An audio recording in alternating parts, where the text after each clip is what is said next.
오늘 말씀은 예수 그리스도의 말씀과 경건의 교훈, 예수 그리스도의 말씀과 경건의 교훈이라는 말씀으로 하나님 말씀 증거하도록 하겠습니다. 디모데에게 이제 사도 바울이 말씀해주는 그 교훈 가운데 아주 중요하면서도 말씀의 경건, 예수 그리스도의 말씀과 경건에서 떠난 자와 떠나지 않은 자, 말씀의 경건에서 떠난 자와 떠나지 않은 자가 어떠한 차이를 보여주는가를 잘 보여주는 본문이 오늘 말씀입니다. 그러니까 오늘 말씀 자체가 예수 그리스도의 말씀과 경건에 관한 교훈을 받은 사람이 어떠한 삶으로 변화되는지를 보여주는 거예요. 그러니까 기준이 어떻게 옮겨지는가, 어떤 방향으로 어떻게 옮겨지는가를 보여주는 겁니다. 그래서 3절에 보시면 누구든지 다른 교훈을 하며, 지금 다른 교훈이라는 것은 철저하게 예수 그리스도 외에 다른 것이 더 필요하다거나 예수 그리스도 말고 다른 무언가가 필요하다라는 모든 것, 그걸 다 말하는 겁니다. 그러니까 이거는 이 여러 형태가 있어요. 교회 안에 들어오는 이단에는요, 아예 이교도가 있고 이단이 있어요. 아예 이교는 예수 그리스도가 아니라 다른 종교를 말하는 겁니다. 예수 그리스도 말고, 교회 말고 다른 믿음이 있어야 된다라고 말하는 것은 이교도에 가까운 거고요. 이교도인 거고요. 또 교회 안에 들어오는 적 중에 우리를 가장 혼란하고 우리를 가장 많이 속이는 것들은 뭐냐면, 예수 그리스도 맞아, 예수 그리스도 믿어, 우리도 예수 그리스도 믿어, 우리도 예수 그리스도 믿는데 예수님만으로는 안 돼. 예수님도 믿지만 그래도 착하게도 살아야지. 예수님도 믿지만 그래도 유대주의자들을 따지면 할례도 받아야지. 예수님도 믿지만 그래도 우리가 제사도 드려야지. 이런 부분들로 예수님 외에 다른 무언가를 살짝 껴가지고 살짝 섞어서 예수님만 100%는 아니고 예수님이 99.99%인데 거기에 0.01%는 그래도 요게 있어야 돼 라고 말하는 것들이 아주 중요한 다른 교훈입니다. 아주 악한 다른 교훈입니다. 여러분, 우리는 분명히 말씀드리지만 우리의 구원, 우리의 생명에 있어서 예수 그리스도 100%인 줄 아시기 바랍니다. 그거 외에 다른 길이 없어요. 하나님께서 그 외에 다른 길을 주신 적이 없어요. 그러니까 신앙은요, 배타적일 수밖에 없어요. 왜냐하면 이것만 유일한 산길인데 그냥 그걸 우리는 배타성이라고 말하는 게 아니라 요 길 외에 양갈래길이 있다고 치죠. 오른쪽으로 가면 죽어요. 왼쪽으로 가야만 살거든요. 그러면 거기에 대해서 어떤 사람한테 그 오른쪽으로 가면 죽고 왼쪽으로 가면 사니까 너 꼭 왼쪽으로 가야 돼? 라고 말하는 사람을 가지고, 그걸 알고 있기 때문에 그렇게 말해 주는 사람을 가지고, 야, 너는 어떻게 생각이 이렇게 꽉 막혀 있니? 어떻게 생각이 이렇게 한 군데로만 딱 그냥 고정돼 버려가지고 사고가 그렇게 배타적이야. 왜 무조건 일로 가면 죽고 일로 가면 산다 그래? 이거 왜 죽을 뻔하지만 살 수도 있는 거 아니야? 그거는 사실이 아니라 상상이죠. 근데 나는 일로 가면 분명히 죽는다는 걸 알고 일로 가면 분명히 산다라는 걸 아는 내 입장에서는 이 사람한테 가능성에 대한 부분이 아니라 확실한 배타성으로 글로 가면 너 죽어, 일로 가야 살아 라고 말해줄 수밖에 없는 거죠. 내가 경건하다면, 내가 거룩하다면, 내가 정직하다면. 우리는 그래서요, 신앙인은요, 우선 정직해야 합니다. 우리는 요즘 자꾸 신앙인들한테 이상한 덕목을 요구해요. 야, 성도가 사랑으로 포용을 해야지. 다 포용을 하려다 보니까 예수님 아니어도, 예수님을 잘 몰라서 예수님 말고 다른 길을 찾는 사람이 있으면 일로 오세요. 여기서 예수님 말고 그냥 같이 신앙생활 하다 보면은 교회에서 부처 믿어도 어떻게 또 구원 받을 수도 있을지도 모르죠. 그게 성격이 좋고 포용력이 높은 건가요? 정신이 이상한 건가요? 그건 정신이 이상한 거예요. 옳다 아니라 해야 되는 거예요. 이 길이 살 길이면, 이 길이 죽을 길이면 철저하게 말해주는 거예요. 살 길은 예수 그리스도밖에 없습니다. 그 외에 다른 길은 구원의 길을 하나님께서 우리에게 주신 적이 없습니다. 당연히 믿음이 연약하거나 교회를 처음 나온 사람들한테는 이 말이 듣기에 좋을까요? 거북할까요? 거북할 수밖에 없죠. 나는 처음 들어본 일이니까 당연히 거북한 거예요. 그러면 그 사람의 거북함을 상쇄시켜주기 위해서 예수님 안 믿어도 천국 갈지도 몰라요, 이렇게 말해줘야 된다는 얘기예요? 아니라는 거예요. 신앙은 진리를 말하는 겁니다. 진리라는 것은 절대 변하지 않는 가치가 진리예요. 성경에서 말하는 진리는 누구든지 다른 교훈 아니라 바른 말, 곧 우리 주 예수 그리스도의 말씀과 경건에 대한 교훈만을 우리는 말해야 되는 거예요. 예수 그리스도 외에는 구원을 얻을 다른 이름이 없다.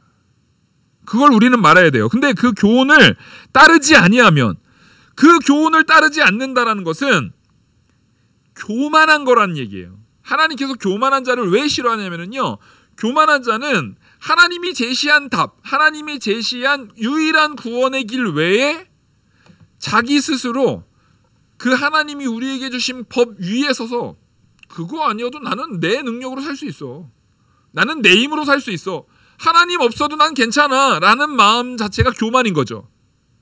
하나님이 전능하시고 전지하신 창조주요 구원주라는 걸 믿는다면 우리가 감히 하나님 위해서 하나님이 이렇게 말해도 나는 이렇게 내 살 길이 따로 있어 라고 말할 수 있습니까?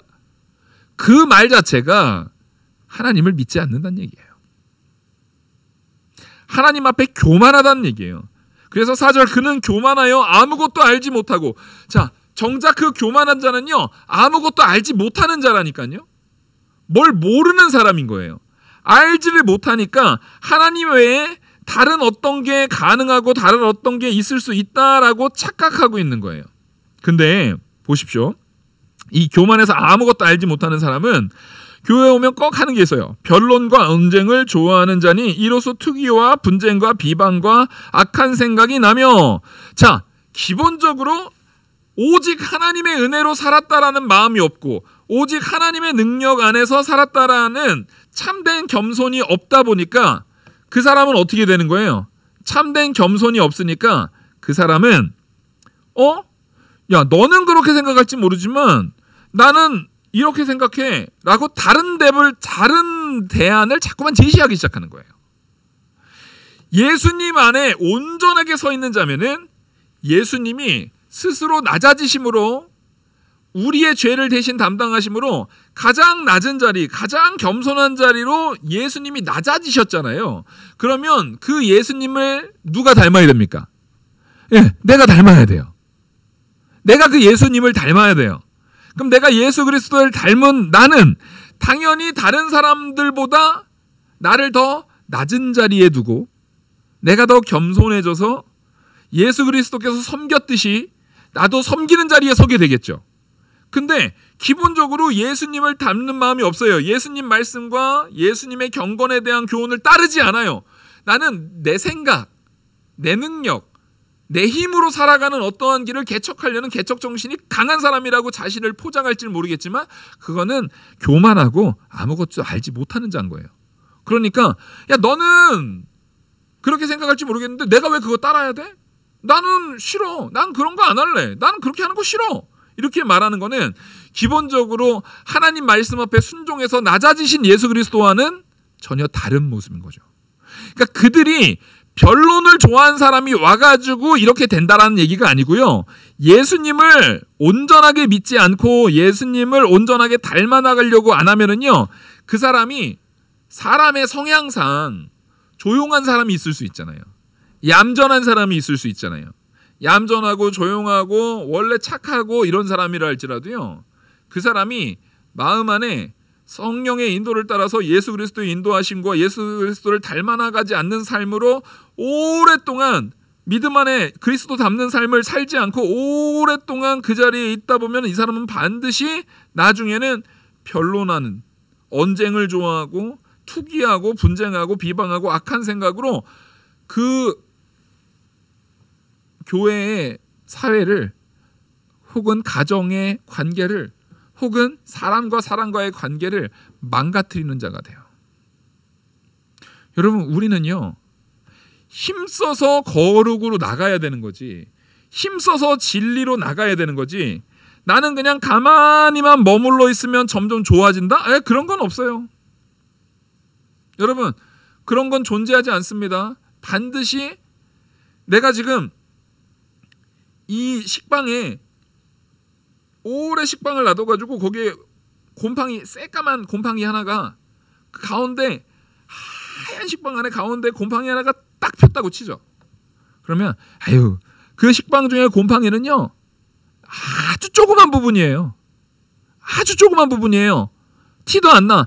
현미경으로 자세히 보지 못하면 이거 안 보여가지고 잘못하면 곰팡이 있는지도 모르고 먹을 수 있을 정도로 정말 조그만 게 있다고 치죠. 근데 그렇다 할지라도 그거 그냥 그대로 방치시켜 놓으면은 그 나머지 하였던 빵의 부분이 힘을 내가지고 곰팡이를 없앱니까? 아니죠. 그 하였던 모든 것이 암만 힘을 합쳐봤자 곰팡이가 뒤덮어버려요. 그래서 나는 저항할 수 없는 그 하얀 식빵 같은 부분과 같아요. 내가 뭐 할 수 있는 게 없다니까요. 그거는 하나님이 곰팡이를 도려내든 그것을 곰팡이를 없애는 무언가 역할을 하시든 하나님이 나를 바꾸시지 않으면 절대 바뀌지 않는 거예요. 그래서 우리는요, 자꾸만 경건으로 나가야 됩니다. 근데 자꾸 경건으로 나간다라고 하니까 내가 뭔가를 해야 되는 거라고 생각을 하는데, 뭐냐면 우리가 하는 건 딱 하나입니다. 그리스도의 말씀에 순종하는 거예요. 순종도 누가 주시는 거예요? 하나님이 줘요.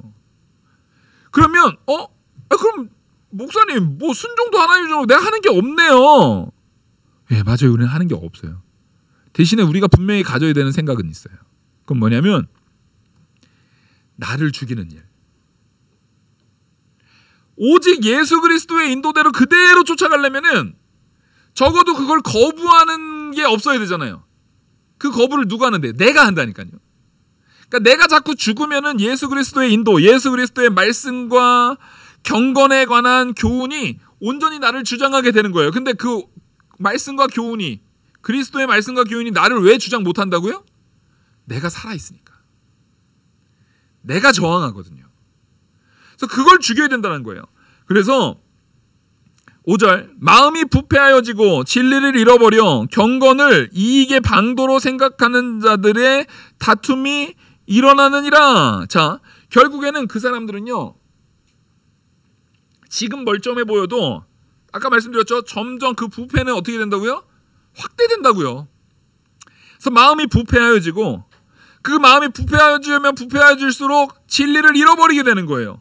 당연히 경건은 없고, 말로는, 겉으로는 경건을 말하는 척 하는데 그 경건을 가지고 누구 이익을 도모해요? 내 이익을 도모하는 거예요. 이걸로 내가 이 경건한 걸 가지고 이 교회 성도들을 이용해서, 이 교회를 이용해서, 내가 이 지위를 이용해서 뭔가 나한테 이익을 가질 만한 게 뭐가 있을까? 성도들을 이용해 가지고 뭔가 내가 뜯어먹을 만한 게 뭐가 있을까? 지금 그런 거 생각하게 된다는 거예요. 이게 얼마나 악한 건지 우리는 분명히 경계를 가지고 보셔야 됩니다. 그때 이것과는 반대되는 삶을 살아야 된다는 거예요. 앞서 그리스도의 말씀과 경건을 떠난 자는 교만한 자가 된다고 했잖아요. 예? 교만한 자는요, 현재 내가 누리고 있는 것보다 더 높은 걸 요구하는 거예요. 이런 거죠. 내가 어디를 딱 갔어요.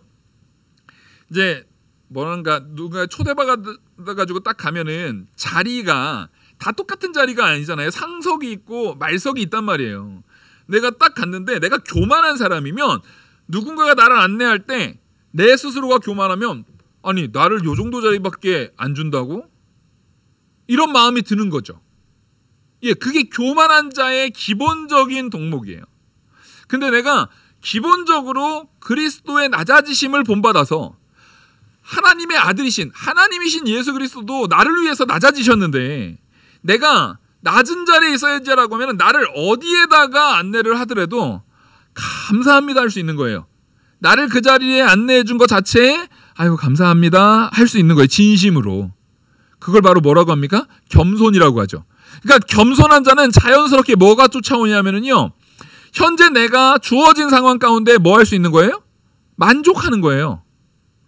이 사람이 나를 내 위치보다 더 낮은 말석에다가 안내를 해줘도 네, 감사합니다 하면서 그 자리에 뭐 할 수 있다고요? 만족할 수 있다고요. 그걸 오늘 본문에서는 자족이다라고 말하는 거예요. 그걸 자족이다라고 말하는 거예요. 그러니까 자족이라는 것은 겸손한 자에게 나타나는 현상인 겁니다. 겸손하지 않으면 절대 자족은 나올 수 없어요. 그래서 6절, 그러나 자족하는 마음이 있으면 경건은 큰 이익이 되느니라. 우리가 세상에 아무것도 가지고 온 것이 없음에 또한 아무것도 가지고 가지 못하리니 우리가 먹을 것과 입을 것이 있은즉 족한 줄로 알 것이니 부하려 하는 자들은 시험과 올무와 여러 가지 어리석고 해로운 욕심에 떨어지나니 곧 사람으로 파멸과 멸망에 빠지게 하는 것이라. 자, 지금 자족하지 못하고 교만한 자리에 있는 사람은요, 반드시 부하려는, 남보다 내가 더, 이 부한다는 건 돈만 많아지는 게 아니에요. 남들보다 내가 더 높은 위치, 내가 남들보다 더 중요한 위치, 내가 남들보다 더 존중받는 자리, 내가 남들보다 더 인기 많은 것, 그 모든 것들을 다 말하는 거예요. 그 부하려 하는 자들은 시험과 올무 여러 가지 어리석고 해로움에 떨어질 수밖에 없어요. 왜냐하면 영원토록 누구보다 가장 부하거나 가장 인기가 많거나 가장 뭐 할 수는 있나요? 그럴 수가 없어요. 그럴 수가 없다니까요. 사람은요, 언제나 인기는 떨어지게 돼 있어요. 부도요, 내가 젊을 때 힘있게 돈을 막 벌 때가 있지만 나이 들면 그 부가 나한테 소용이 있어요, 없어요? 죽을 때 앞두면은요, 가지고 갈 수 있는 거 하나도 없어요. 그러니까 항상 내가 영원토록 가장 높은 자리에 있을 수가 없는 거예요. 우리가 영원을 추구할 수 있는 유일한 성도가 천국의 영원한 천국을 소망하고 소유하고 영원한 천국에서 부족함이 없이 살아가려면 반드시 우리가 장착해야 되는 덕목이 바로 이 자족입니다. 우리는 가끔 그런 질문들을 많이 받아요. 특히 믿음이 연약하신 분들 혹은 신앙생활 오래 하셨다고도 이게 항상 궁금했대요. 근데 목사님, 천국 가면은요, 영원히 1년도 아니고 10년도 아니고 100년도 아니고 영원히 하나님만 찬양하면 그 지루해서 어떻게 살아요? 그 심심해서 어떻게 살아요? 그러면 그 천국 아닌 거 아니에요? 솔직히 마음에 이런 생각 한 번도 안 해보셨어요? 영원히 하나님만 찬양하면은 찬양도 한두 번이지. 그거 언제까지 영원토록 진짜 그거에 그러면 골프는 안 쳐요? 가서? 다른 건 뭔 안 하나? 계속 하나님만 찬양하고 뭐 기쁨이 어디 있어요? 기쁨이 없지 않아요? 이런 생각을 가질 수 있다는 거예요. 그럼 뭘 본질적으로 깨닫지 못하냐면, 내가 자족한다라는 것은 내 스스로 내가 원하는 바를 충족한다라는 의미가 아니에요. 진짜 만족이라는 것은 내가 어리석다라는 걸 인정해야 돼요. 내가 연약해서요, 내가 원하는 걸 내가 취했을 때 사실은 그게 나한테는 득이 되지 않고 해가 된다라는 것을 알아야 돼요. 그래서 진짜 나한테 가장 좋은 것을 채워주고 내가 진짜 기쁨을 누리는 거는 나의 아버지신, 나보다 나를 더 잘 아시는 우리 하나님 아버지에게로부터 채워지는 것만이 진짜 만족이라는 것을 깨달아야 돼요. 이 땅에서는 완전히 우리가 이 부분을 완성시킬 수 없어요. 왜냐하면 우리는 이 썩어질 육체의 부패성이 있는 자들이라서 지루함과 지겨움과 금방 실증남이 있어요. 자기가 너무 예뻐가지고 정말 사랑하는 사람을 딱 만나가지고 결혼해서 그 사람을 얼굴로, 이건 제가 말하는 게 아니라 생물학적으로 봤을 때 그 얼굴의 아름다움으로, 결혼하고 나서 얼굴의 아름다움으로 가장 만족스럽게 하는 그 시간이요, 채 1년을 가지 못한대요. 저는 아직도 굉장히 감사하게 아름답게 바라보고 있습니다. 제 얘기는 아니에요. 한 16년은 넘게 가는 것 같아요. 근데 실제로요, 그건 제가 말로 이렇게 하는 걸지 모르고 실제로 사람이 이 인식적으로 느끼기에는요, 그 외모로 만족하는 건 1년을 채 못 간대요. 그만큼 사람은 뭐 하는 존재예요? 실증을 내는 존재예요. 그래서 가방 사면 뭐 몇 개월, 아파트 사면은 뭐 1년, 뭐 이런 식으로 이발하면은 일주일이 즐겁대요. 그래서 어떤 그 당시에 제가 무슨 뭐 책에서 봤던 것 같은데 어떤 그 심리학자가 표현하기를 어찌 보면 제일 지혜로운 건 일주일마다 이발 한 번씩 하는 게 제일 지혜로운 걸 수도 있다고. 왜냐면 계속 새롭게 즐거운데, 근데 그것도 보세요. 일주일마다 머리 깎으면 나중에 그걸로 마음이 즐거울까요? 안 즐거울까요? 그것도 이제 안 즐거워요. 그것도 안 즐거워요. 그만큼 우리는 그 상황이라든가 현상에서 금방 적응하고 실증을 쉽게 내는 사람들이라는 거예요. 그러니까 그런 사람들한테 자족이라는 게 있을 수 있어요? 없어요? 없어요. 그래서 우리는 이 자족의 의미를 오늘 이 시간에 진짜 제대로 깨닫고 가셔야 돼요. 자족하면은 그래, 내가 지금 현재에 만족해야지. 난 지금이 좋다. 난 지금 만족한다. 이거 세뇌한다가 안 돼요, 여러분. 진짜 자족한다라는 것은요, 내가 죽고 오직 예수 그리스도의 은혜에 완전히 이끌린 사람이 자족하는 겁니다. 그러니까 말이 단어는 자족이지만 자족은 내 안에서 나오는 거예요? 하나님께로부터 주어지는 거예요? 이걸 분명히 깨달으셔야 돼요. 자족은 내 안에서 나오는 게 아니에요. 내 스스로 자족하려고 해서 자족되는 사람은 하나도 없어요. 절대 없어요. 자족은요, 하나님의 은혜의 선물이에요. 하나님께서 우리에게 은혜로 부어주시고 오직 하나님만 바라볼 수 있을 때에 자족이 되는 거예요. 사도 바울이 보십시오. 사도 바울이 그 사역의 시간들을 보면은 참 사도 바울은 그래도 자기 스스로 만족할 만한 인생을 살았네 할 정도로 우리가 그 삶 그대로 쫓아서 살고 싶을 만큼의 삶이었습니까? 어려운 삶이었습니까? 굉장히 어려운 삶이었어요. 근데 사도 바울이 말하거든요. 나는 자족하는 그 능력을 스스로 가졌다라고 말을 해요. 근데 자족하는 능력, 나도 사도 바울처럼 자족하는 능력을 갖고 싶다. 그러면 뭐 해야 돼요?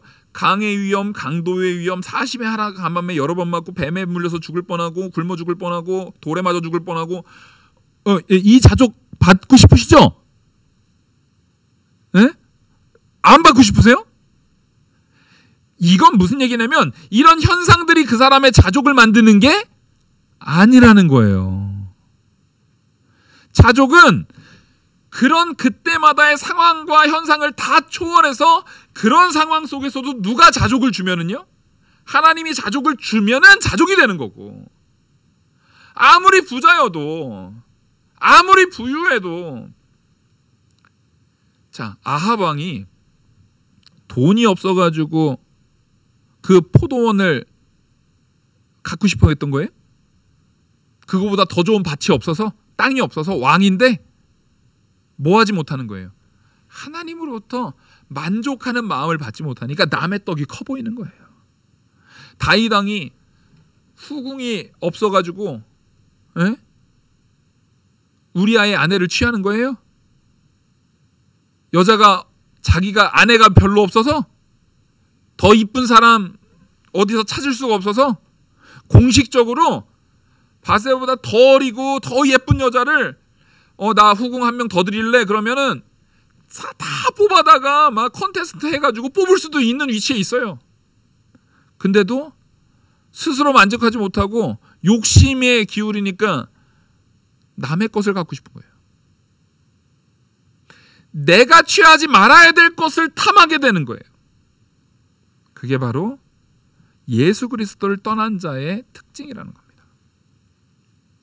예수 그리스도를 떠난 자의 특징은 결국에는 내가 하지 말아야 될 것을 탐하는 자라는 거예요. 자족하지 못한다라는 것은 내가 분명히 그것을 욕심부리지 말고 그것을 탐하려고 하지 말아야 되는 것을 뭐 하는 자예요? 탐하는 자예요. 바로 뭡니까? 하나님의 말씀에 벗어나서 하나님 말씀대로 살지 않고 하나님의 말씀에 더 떠나서 사는 건 돼요, 안 돼요? 안 되죠. 근데 그걸 하고 싶은 거예요. 그게 죄인, 예수 그리스도의 말씀과 경건의 교훈을 따르지 아니하는 자다라고 말하는 거예요. 그 자리에서 떠나셔야 됩니다. 그러기 위해선 나를 죽여야 되고 자꾸만 나에게 부어주시는 우리 주 예수 그리스도의 은혜에 내가 온전히 기울어져 있어야 돼요. 자꾸만 나를 죽이려고 애를 쓰고 말씀대로 살려고 더욱더 힘을 내야 되는 거예요. 그래서 그런 예수 그리스도를 바라보는 사랑, 예수 그리스도로만 만족하는 삶을 살려고 하면은 제일 쉬운 걸 얘기하는 거예요. 제일 먼저 뭐부터 버려야 되느냐? 돈에 대한 욕심부터 버려야 돼요. 돈 욕심이 제일 쉬운 거예요. 그러니까 돈에 대한 욕심도 버리지 못했으면 다른 욕심은 더 버리기 어려워요, 쉬워요? 더 어려운 거예요.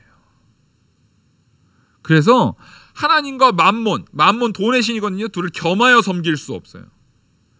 목사님, 저는 그래도 예수도 믿지만 다른 사람들한테 안 꿀리고 당당하게 말하는 사람들한테 아주 자신감 있게 어깨뽕 이렇게 올라간 그런 당당한 성도이고 싶어요. 잘못 오셨어요. 하나님께서 그런 걸로 우리한테 복을 하신 적이 없어요. 아브라함이 엄청난 부자고 왕들도 그 앞에 벌벌 떠는 아브라함이었습니다. 근데 나그네가 왔을 때 왕처럼 왔나? 좀 먹고 가 이러나요? 나그네를 섬길 때 아브라함이 내가 요 동네에서 제일 부자인 거 알지? 나 사병도 있고 그래. 와서 좀 먹고 가 그런가요? 주인을 섬기듯이 가장 낮은 자리에서 대접하는 거예요. 우리는요, 내가 하나님 앞에 온전히 섬기고 낮아질 때 그것과 반비례로 부는 쌓이는 거예요. 누구의 뜻이면요? 하나님 뜻이면 부는 쌓이는 거예요. 근데요, 내가 돈을 위해서 열심히 일을 하고 돈을 위해서 열심히 모든 걸 다 한다 할지라도 하나님의 뜻이 아니면 거지 나사로와 같이 끝까지 거지로 살 수도 있어요. 하지만 그거는 내가 참된 은혜의 삶을 누리는 데의 본질이 아닌 거를 깨달으셔야 돼요. 그래서 돈을 사랑함이 일만하게 뿌리가 되나니 이것을 탐내는 자들은 미혹을 받아 믿음에서 떠나 많은 근심으로써 자기를 찔렀도다. 그러니까 사람들은 내가 이 지금 돈을 사랑함이 일만하게 뿌리라는 얘기가 이 돈 사랑해가지고 결국 미혹을 받아서 믿음에서 떠나가지고 근심에 자기를 찔른 이 사람들이 아예 안 믿는 사람이 아니었단 얘기예요. 원래 믿음이 있었던 사람들이에요. 지금 맥락상 그래요.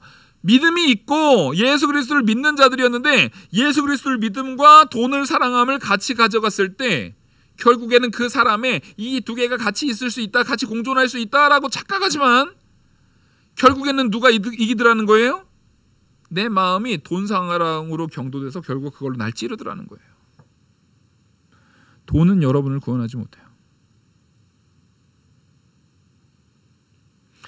한번 머릿속으로 떠올려 보세요. 내가 성경을 많이 보고 하나님 말씀 앞에 온전히 서고 그것을 위해 사는지, 아니면 돈, 내 자녀들 성적, 내가 가지고 있는 자산, 재산, 부동산 이런 거에 마음을 더 많이 쓰고 있는지, 하나님 말씀의 자리에 마음을 더 많이 쓰고 있는지 우리 스스로 돌이켜 봐야 됩니다.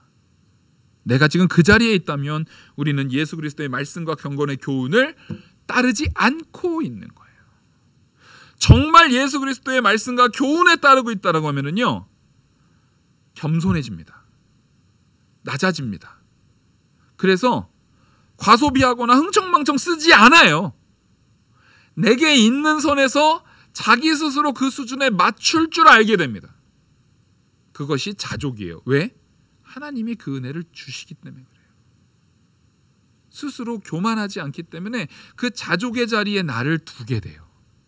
그 자족의 자리에 내가 거하게 되는 겁니다. 여러분, 오늘 이 말씀처럼 우리 모든 성도들이요, 예수 그리스도의 말씀과 경건에 관한 교훈에 잘 자리 잡으시기 바랍니다.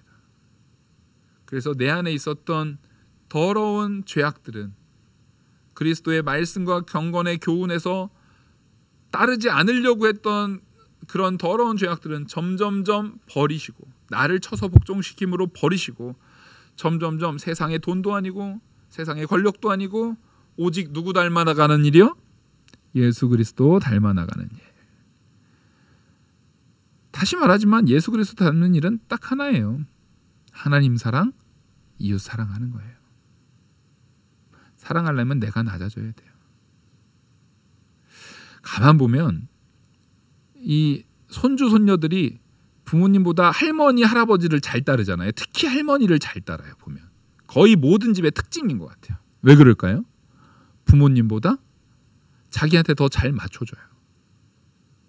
그리고 보면 할아버지 할머니쯤 되면은 손주들이 자기 자녀를 키울 때보다 또 다르게 보이는 것 같아요. 그러니까 그 사랑이 느껴지는 거예요. 막 사랑이 막 샘솟는 거예요. 마찬가지로 우리도 하나님 사랑하는 그 사랑의 마음으로 누굴 볼 수 있어야 돼요? 하나님을 볼 수 있어야 되고 이웃을 볼 수 있어야 돼요. 어떻게 이렇게 사랑하지? 나중에 그 손자 손녀들이 자라면서 할머니 할아버지들의 사랑을 깨닫는 시점이 되면 와, 우리 할머니 할아버지 나 어떻게 그렇게 사랑하셨지가 될 거예요. 뭐 끝까지 철없어가지고 모르는 애들도 있겠지만, 근데 우리는 바로 그 사랑으로 하나님을 사랑하고 이웃을 사랑하는 그 자리까지 나가길 원합니다. 그것이야말로 예수 그리스도의 말씀과 경건의 교훈을 받는 자입니다. 그렇게 변화되는 저와 우리 영화교회 모든 성도님들 되기를 간절히 소망합니다. 기도하시겠습니다. 은혜와 사랑이 많으신 하나님 아버지, 이 말씀으로 우리가 변화되게 하여 주시옵소서. 이 말씀과 같이 우리가 자라나게 하여 주시옵소서. 오직 그리스도 닮아나가는 교만하지 않고 겸손하여 자족하는 자리, 돈을 사랑하지 않고 오직 우리 주 예수 그리스도만 사랑함으로 그리스도와 같이 낮아지고 그리스도와 같이 섬기는 자리에 있는 내가 되게 은혜 내려 주시옵소서. 이 모든 말씀 살아계시는 우리 주 예수 그리스도의 이름으로 기도 올리옵나이다. 아멘. 찬송가 400